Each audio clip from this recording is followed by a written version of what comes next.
woman discovered she had cancer and decided to try to reconcile with the baby she'd given him.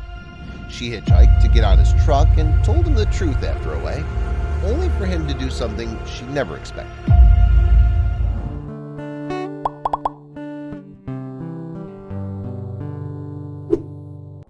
"It's gonna be all right, Linda," Linda's friend Carol said, trying to comfort her at her house. But it wasn't working. Nothing would work. The doctors explained her cancer was too advanced and she should get her affairs in order. She looked at her friend and smiled reluctantly. The truth was that Linda didn't have a lot of things left that she wanted to do, but there was one regret: giving up her son. He lived nearby, and she'd always wanted to meet him but didn't have the courage. "There's something about knowing that you're going to die that changes everything." Linda thought and made a decision. "Hello, what can I do for you?" A woman with a kind face answered the door, and Linda was surprised at first. "Is Arthur here?" Linda asked, wringing her hands. "Actually, he just left. Who are you?" I work with him. I just wanted to ask him something," Linda lied, panicking and not wanting to tell the woman much at first. "Oh, I'm his wife Marla. Nice to meet you. If you rush to the truck yard, you might reach him. He just left, but you might be quick because he's going away for a month.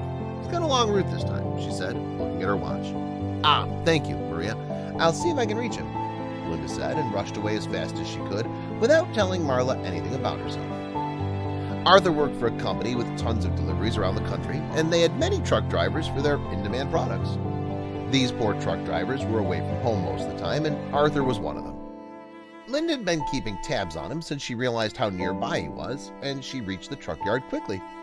Unfortunately, Arthur had already left, but his friend gave her the general direction of his route, and on impulse, Linda got in her car and tried to follow him. At some point on the road, she caught up to the company truck and followed him, staying far from him to avoid being noticed.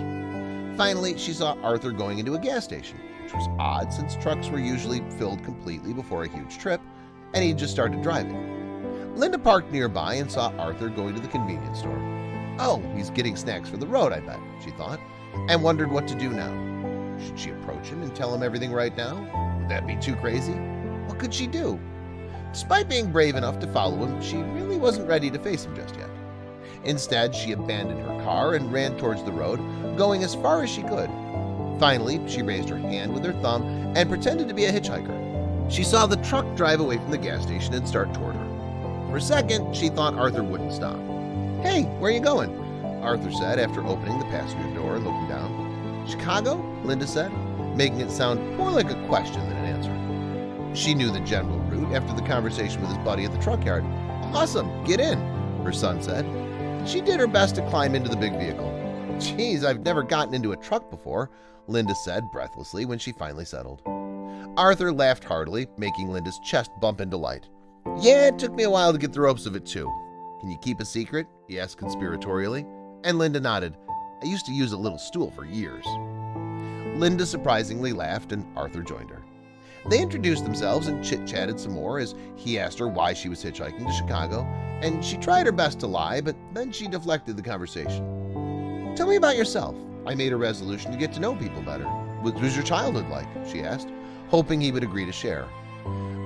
Well, my childhood was pretty great. My dad was a trucker too, and my mom was a teacher. They adopted me as a baby, and I had 3 older brothers, but they were my family, you know? They never made me feel like less," Arthur stated, grinning through her words. "My wife and I want to adopt too, help out a kid someday." "That's wonderful," Linda muttered, more silent now. "But have you ever wondered about your birth parents?" "Of course I have. All adopted kids wonder," Arthur replied, pensive. "My parents didn't know much about them, so I like to think they probably got pregnant by mistake and wanted to give me a better life. It's kind of nice that sacrifice couldn't have been easy." "It wasn't," Linda breathed, closing her eyes at the pain of her memories. "What?" Arthur questioned, and Linda had to breathe deeply. "I am your biological mother, Arthur," Linda revealed, making Arthur turn to her for a second before he looked back to the road.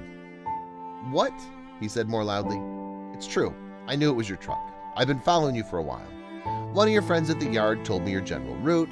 I finally caught up with you on the road, and then you stopped at the gas station, so I acted like a hitchhiker," she explained further, her tone ashamed. "What?" "I know, it sounds crazy. Arthur, I'm so sorry.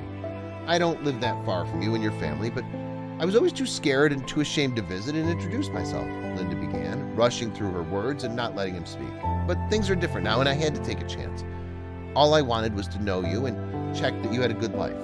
Your wife's lovely and I'm glad you're happy. What's different now? Huh? She asked, confused. You said things are different now. What's different? Arthur clarified. I've cancer. It's terminal. But I want you to know that I don't expect anything from you.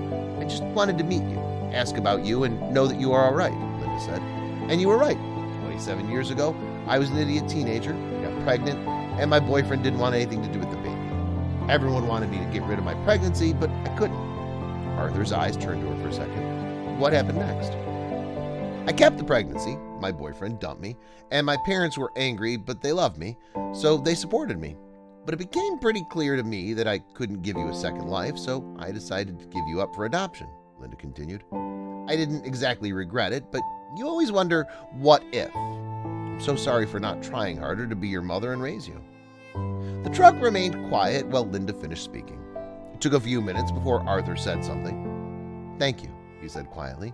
And Linda could sense that he was trying not to get emotional, but she was shocked. So, you forgive me? She asked expectantly. There's nothing to forgive.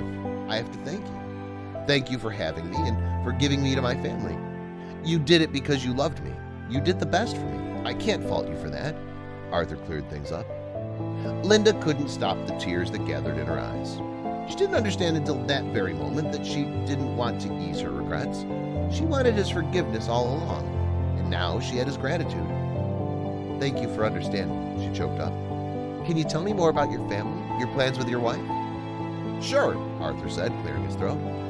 Well, she wants to have like 5 kids, which is crazy in this economy, but she comes from a big family too. My family loves her. We're like best friends.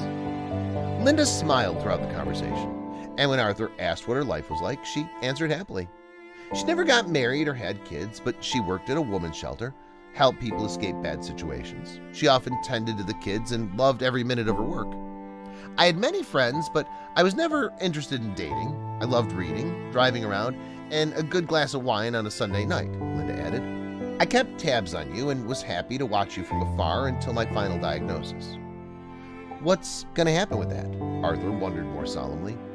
I don't know. The doctor said I had a few months left, but I don't know how bad it'll be, Linda answered, looking at her lap. Can we see each other again during that time? Arthur asked. And Linda was once again astonished. Yes, of course. And they did just that. Linda accompanied Arthur through his month-long trip around a few states and was with him when they returned. She met his wife again, but told her the truth this time, and Arthur introduced her to his family, who thanked her for her sacrifice. Arthur and Marla were right there as her cancer got worse. She was eventually placed in hospice, and they visited her often, along with Linda's friends. She grabbed Arthur's hand when she was at her weakest and said, I thought I had been happy, but it wasn't until I told you the truth. I die a happy woman, dear son, she croaked. Me too, Mom, Arthur said, squeezing her hand. He knew his adoptive mom wouldn't have a problem with him calling Linda his mom too.